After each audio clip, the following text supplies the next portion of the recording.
بسم اللہ الرحمن الرحیم۔ شکریہ۔ معاشی صورتحال کو مد نظر رکھتے ہوئے پارلیمنٹ کے 2 روزہ اجلاس کو سہ روزہ میں تبدیل کر کے پاکستانی معیشت پر قوم کے نمائندوں کو بولنے کی اجازت دی۔ جناب چیئرمین، تجاویز اور صلاح ان لوگوں کو دی جاتی ہے کہ جن کے پاس اصلاح کا اختیار بھی ہو۔ جب یہ بجٹ پیش ہو رہا تھا اس وقت بھی تمام اپوزیشن نے اس بجٹ کو مسترد کیا کہ اس بجٹ سے قوم کا معاشی قتل ہوگا اور یہ کسی صورت بھی قوم کو ریلیف نہیں دیا جا رہا، بلکہ دن بدن معاشی صورتحال ابتر ہوتی چلی جائیں گی۔ کل میں مشیر خزانہ صاحب کو سن رہا تھا، ہم سنتے تھے کہ آئی ایم ایف نے اپنے بندوں کو پاکستان میں مقرر کر دیا ہے اہم پوسٹوں پر، جس کا ذکر کل مشیر خزانہ صاحب نے خود بھی کیا کہ فلاں کے متعلق یہ کہا جاتا تھا کہ آئی ایم ایف کا نمائندہ ہے۔ آپ مجھے بتائیں کہ کل مشیر خزانہ نے جو تقریر یہاں پر کی، انہوں نے حکومت پاکستان کے ترجمان کی حیثیت سے تقریر کی یا آئی ایم ایف کے ترجمان کی حیثیت سے تقریر کی؟ جناب چیئرمین، تقریر کی شروعات آئی ایم ایف کے فضائل سے ہو رہی ہے۔ پارلیمنٹیرین کو بتایا جا رہا ہے کہ جن لوگوں کو آئی ایم ایف کے کوریڈور میں گھسنے کی اجازت نہیں ہے وہ بھی آئی ایم ایف کے متعلق بات کرتے ہیں۔ ہمارے لیے یہ پارلیمنٹ سب سے معزز پارلیمنٹ ہے، یہ پاکستان کا معزز اور محترم پارلیمنٹ ہے۔ آپ کو اس پارلیمنٹ میں قوم کے نمائندوں کو جواب دینا ہوگا۔ آئی ایم ایف کے فضائل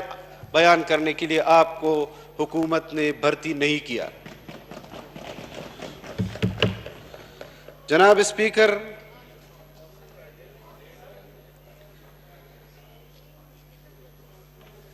مشیر خزانہ کے علاوہ جتنے بھی وزراء نے تقاریر کی، انہوں نے اپنے مشیر خزانہ کی تقریر کی نفی کی ہے۔ 2 دن سے نفی کر رہے ہیں کہ انہوں نے اپنی تقریر میں پاکستان کے اندر شہد کی نہریں بہا دی، دودھ کی نہریں بہا دی، اور ان کے وزراء مسلسل 2 روز سے پیپلز پارٹی اور مسلم لیگ کو برا بھلا کہہ رہے ہیں۔ میں سمجھتا ہوں کہ حقائق کو مد نظر رکھا جائے۔ ہم نے روز اول سے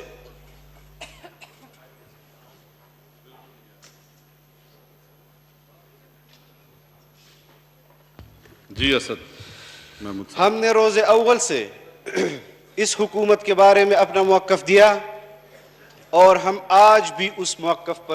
پر قائم ہیں کہ یہ حکومت پاکستان کے خلاف سازش کے تحت یہاں پر اس وجود کو انسٹال کیا گیا ہے۔ اگر آپ ان تمام چیزوں کو مسترد کرتے ہیں تو بتائیں کہ مصر کے اندر آئی ایم ایف کے نمائندے نے مصر کے معاشی نظام کو برباد کرنے کے بعد آپ نے اسی نمائندے کو پاکستان میں اپنا ترجمان کیوں بنایا، جس نے مصر کی معیشت کو تباہ کیا اور اس کے بعد پاکستانی قوم گزشتہ 10 سالوں سے پاکستان پیپلز پارٹی کے دور سے جب سی پیک کے حوالے سے پاکستان اور چین کی 70 سالہ دوستی اقتصادی دوستی میں تبدیل ہونے جا رہی تھی، پاکستانی قوم خوشی کا اظہار کر رہی تھی، آپ کی حکومت آتے ساتھ ہی آپ نے پہلا حملہ سی پیک پر کیا، آپ نے عملاً سی پیک کو روکا، اور آج بھی آپ یہ نہیں بتا سکتے کہ آئندہ بجٹ میں سی پیک کے لیے آپ کیا رکھ رہے ہیں۔ میں سمجھتا ہوں سنجیدہ ہے اور ان کو ادراک ہے حالات کا کہ پاکستان کی قوم کیا سوچ رہی ہے، تو ان کو از خود اپنی حکومت سے دستبردار ہو کر نئے انتخابات کا اعلان کر دینا چاہیے۔ افسوس کی بات ہے کہ یہاں پر مجھ سے پہلے جن وزیر موصوف نے گفتگو کی، اسی کے بارے میں پوری قوم کی رائے ہے کہ آٹے کا بحران اسی شخص کی وجہ سے ہے، چینی کا بحران اسی شخص کی وجہ سے ہے، اور آج یہ ہمیں بتا رہا ہے کہ کیا وجوہات تھی اور کیا وجوہات تھی۔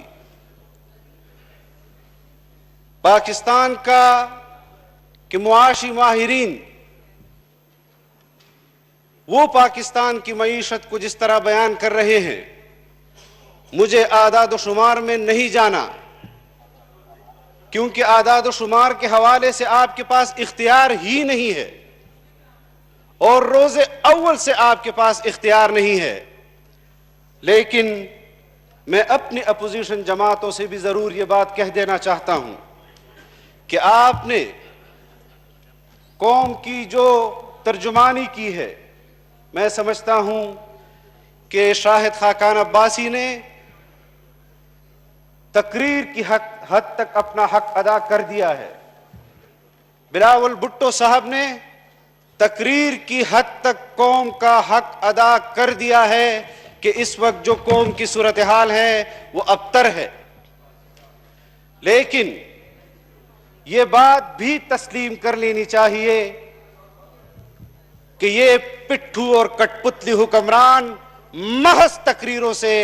سبق سیکھنے والے نہیں ہیں، میدان عمل میں آپ کو بھی نکلنا ہوگا، قوم کا ساتھ دینا ہوگا، اور ملک کے اندر نئے شفاف غیر جانبدار انتخابات کروانے ہوں گے۔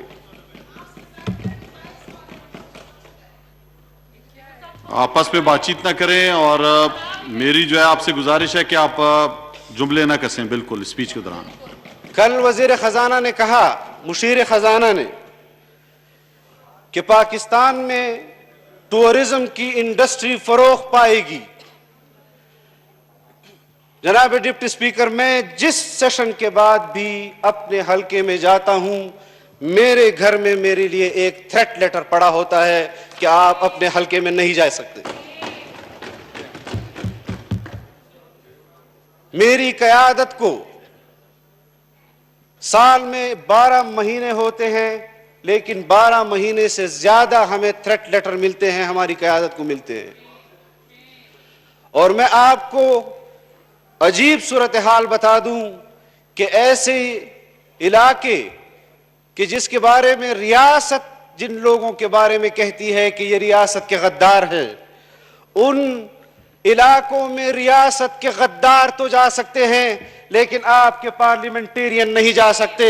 اس مفتی شکور کو 4 مرتبہ جلسہ عام سے وہاں روکنے کی کوشش کی گئی۔ یہ ہم کس طرف ریاست کو لے جا رہے ہیں؟ ہمیں تمام صورتحال کو حقائق کی نظر سے اس پارلیمنٹ اور اس قوم کے سامنے رکھنا ہوگا۔ ہمارے صوبوں میں وہ حالات نہیں ہیں، آج بھی سیکیورٹی کے مسائل ہیں، لیکن سیکیورٹی کے مسائل کے علاوہ ہمارے ملک کے اندر جو سب سے بڑا مسئلہ ہے وہ معیشت کا مسئلہ ہے، اور اگر کوئی عوام کے آواز بلند کرنے کے لیے بات کرتا ہے تو پھر ٹی وی شوز میں کچھ ایسے وزیر بھی پتہ نہیں وہ کس کی ترجمانی کر رہے ہوتے ہیں، حکومت کی ترجمانی کر رہے ہیں یا کسی اور کی۔ کل میں نے آپ کے وزیر کو سنا اور دھمکیاں دے رہا تھا کہ ہم فضل الرحمان کو جو قائد جمعیت، قائد ملت اسلامیہ ہیں، ان کو اس بار اسلام آباد آنے نہیں دیں گے اور ان کے ساتھ وہ سلوک کیا جائے گا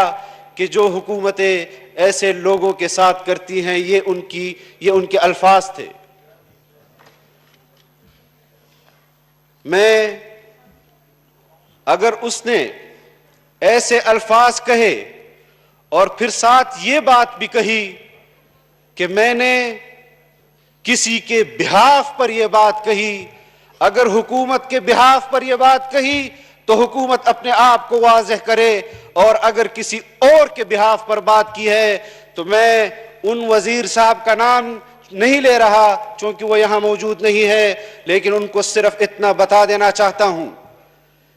کہ ہم نے غلامی کے گٹر سے پانی نہیں پیا، ہم نے آزادی کے چشموں سے پانی پیا ہے۔ ہم آزادی کا علم بلند کرنا جانتے ہیں اور ہم پہلے بھی آپ کو اس کی جھلکی دکھا چکے ہیں، اور انشاءاللہ جو نئی تحریک کا آغاز جمعیت علماء اسلام پورے پاکستان میں کر رہی ہے، اس کا آخری انجام اور آخری پڑاؤ ایک بار پھر اسلام آباد ہوگا۔ لیکن آپ کو چاہیے کہ اس وزیر کی انہوں نے جو گفتگو کی ہے اس پر ان سے وضاحت طلب کریں کہ انہوں نے حکومت کے بہاف پر یہ بات کی ہے یا کسی اور کے بہاف پر یہ بات کی ہے۔ ہم پاکستان میں غلام کی حیثیت سے زندگی گزارنے کے لیے تیار نہیں ہے۔ ہم آزادی کی جنگ لڑتے رہیں گے اور تب تک جنگ لڑتے رہیں گے جب تک ہم پٹھو حکمرانوں سے اس قوم کو نجات نہ دلا دیں۔ وآخر دعوانا الحمدللہ۔